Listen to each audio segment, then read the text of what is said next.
తండ్రి అయిన దేవుని పని నిమిత్తమే ఈ భూమి మీదకి వచ్చాడు. ప్రతి మనిషి కూడా ఈ భూమి మీదకి ఎందుకు వచ్చాడంటే తండ్రి పని కోసమే.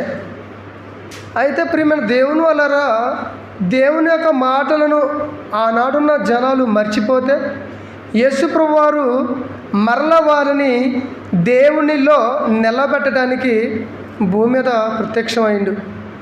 యేసుప్రభు వారు సువార్త చేస్తున్న సమయంలో తాను ఒక 12 మంది శిష్యులను ఏర్పాటు చేసుకొని వారిని ఉద్దేశించి చెబుతున్నాడు. ఏమంటున్నాడు? చదవండి మరలా ఆ మాట. సత్యమందు వారిని ప్రతిష్ఠ చేయము, నీ వాక్యమే సత్యము. నీవు లోకమునకు నన్ను పంపితివని,